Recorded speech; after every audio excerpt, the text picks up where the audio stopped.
I bought the iPhone XS for over $1,500 Canadian last year with taxes. It was 64 gigabytes, fully unlocked, silver, and I still have it 1 year later. But $1,500 is a ton of money for something small enough to fit in your pocket, and so I have to ask myself, was it worth it? Hey, how's it going? I'm Josh from 91 Tech, and today we're re-reviewing the iPhone XS 1 full year later.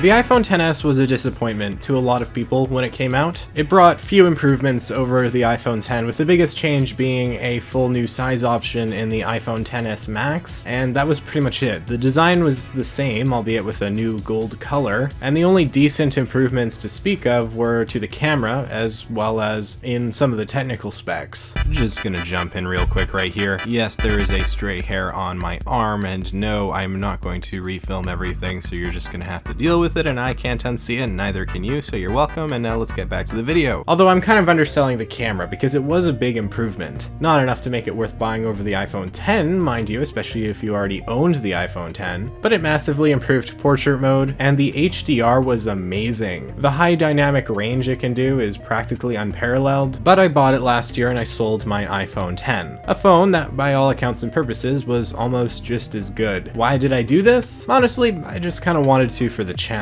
I had made a huge commitment the year before by buying the iPhone X, and I wanted to carry on the tradition. This really wasn't a great reason, considering I've only done like 1 or 2 videos actually on my iPhone XS. Not that I regret getting it, it's a great phone. I just don't think it was worth the upgrade from the iPhone X. And yet, despite me saying this, I am planning on buying the iPhone 11 Pro Max. This is for 2 reasons. Battery life is way better, and I could really use that, and also I kind of just wanted a bigger phone anyways, just to change things up. The XS's size is perfect for me, but at the same time I kind of miss the giant screen of the iPhone 8 Plus that I used for a little while last year. But let's talk more about the iPhone XS and its pros and cons. The design is one of the best in the smartphone world. People have mixed opinions on iPhones in general, but since the X I've always felt they were the best looking, at least from the back. You might not include the iPhone 11 Pro in that, and that would be probably a fair sentiment, but the X and XS looked really good. While I don't have a huge problem with the notch like some people do, it is there, and it isn't as small as Samsung's hole punch display or the OnePlus's practically non-existent bezels. However, I do find the iPhone XS's display to be very aesthetically pleasing, if not the most aesthetically pleasing, as everything is symmetrical without a chin. And while some people would disagree with me,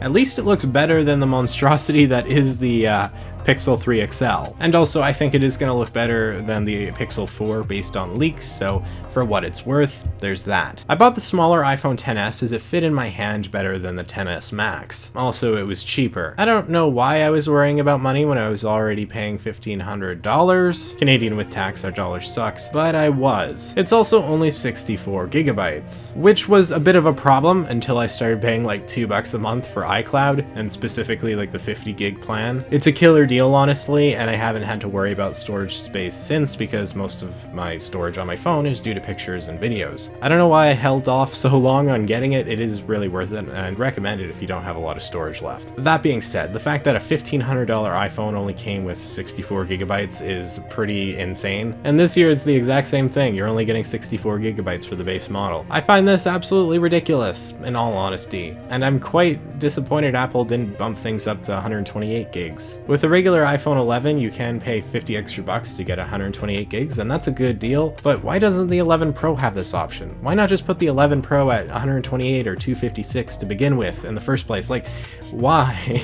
It's so cheap and greedy on Apple's part, it's really annoying. It's funny how cheap Apple is in the weirdest ways. The XS didn't come with a fast charger. It didn't even come with a dongle, because, you know, you should be used to not having a headphone jack by now, I guess. I mean, the 11 Pro has a fast charger, but it won't have a dongle. But we get it. The iPhone XS is expensive. All iPhones are expensive these days. Most people aren't insane like me and wouldn't buy the phone straight up, too. They'd get it on contract from a carrier, and that would be a lot more reasonable. The iPhone XS, or the iPhone 11 Pro for that matter, isn't the phone that most people should buy. The XR, or now the iPhone 11, is the much better deal, and almost just as good for like a lot less money. But I'm not most people, I guess. I'm quirky and unique and have a YouTube channel, and am really bad with money. One thing I really wanted was better battery life. It's not that the iPhone XS's battery is bad, it's just really not that great either. It'll last you a normal day, but for those days that you're just lazing around at home wanting to watch Netflix or YouTube on your phone, it just doesn't last very long. That said, for 90% of the time or 95% of the time,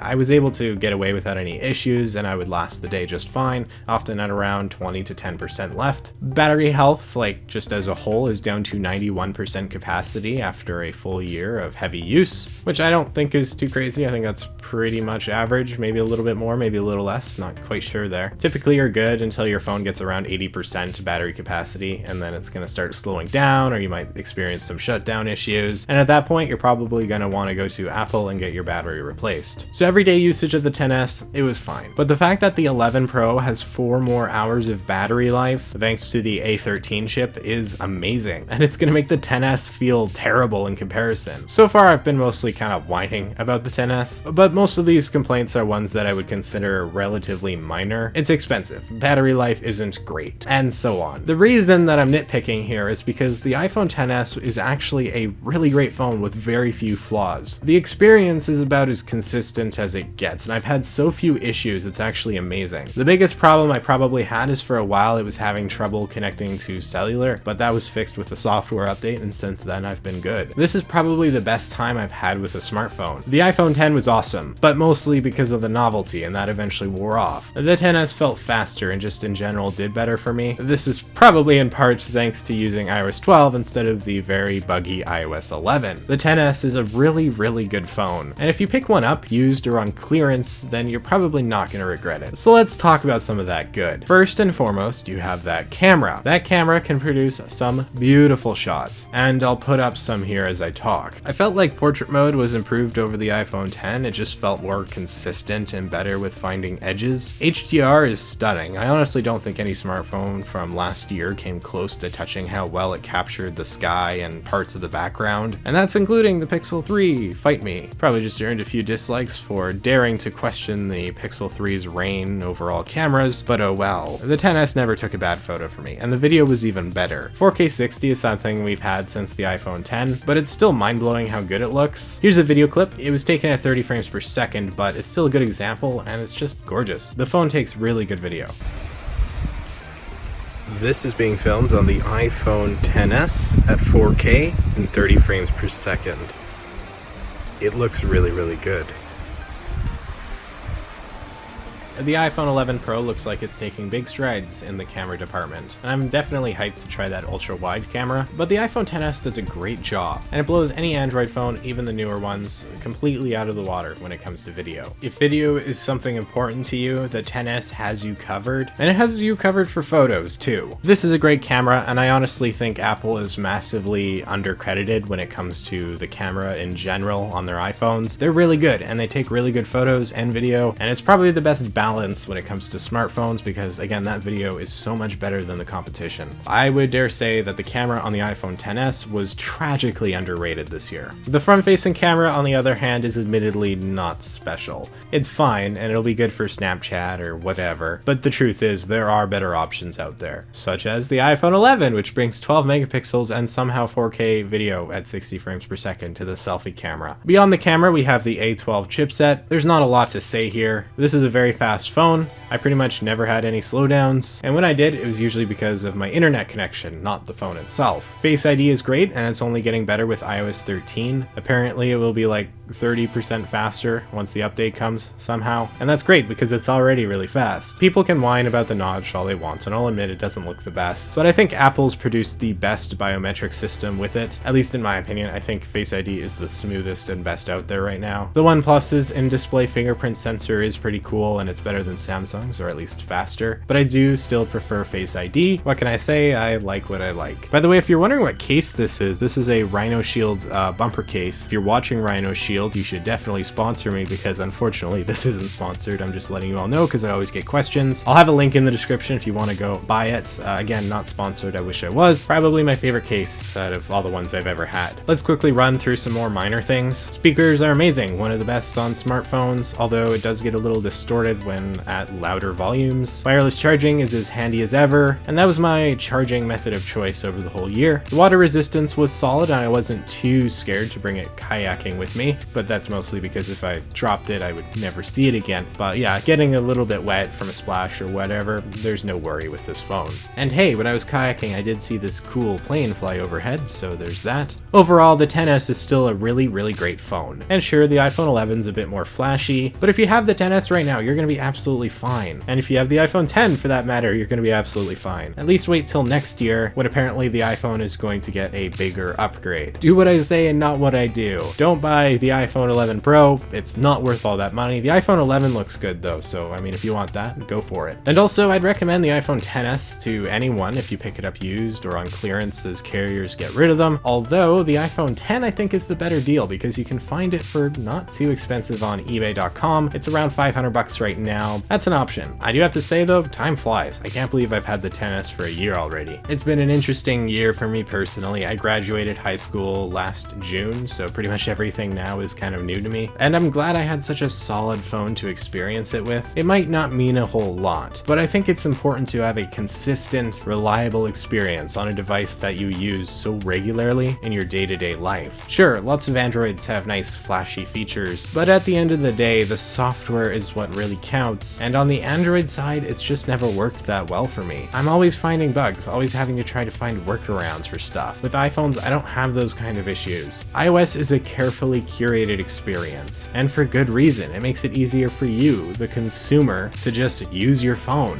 I like iPhone, and I don't plan on switching back to Android anytime soon. That's right, I used to use Android. It was a fair while ago, but I did. At least I wasn't planning on switching to Android anytime soon, but that's changed a bit. At the moment, I'm currently living on Android using the Pixel 3 XL. I did a video on this about 2 days ago, so if you want to go see that, I'll have a link in the description. But yeah, it's just temporary until the next iPhone comes out. It's been fun so far. Let's move on. The price of the 11 Pro Max is like $1,519 Canadian before tax, so I'm gonna sell my iPhone XS before the prices drop. And yeah, this is my last video on that iPhone XS. I might pick one up down the road for cheap. This is it, so say goodbye. You've barely probably seen it because I haven't done a lot of videos on it, but I have had it. I loved the iPhone XS. It's been a good year, I think. The XS has done me solid, and after this retrospective, particularly, I really don't regret buying this, even if it wasn't much of an upgrade over the iPhone 10.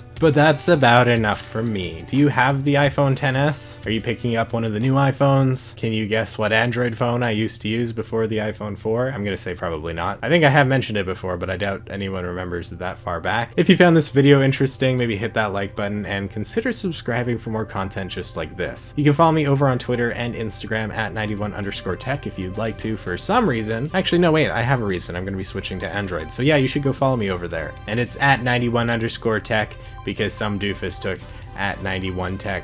And I can't do anything about it, so yeah. Anyways, I'm Josh from 91tech, and I will see you all next time.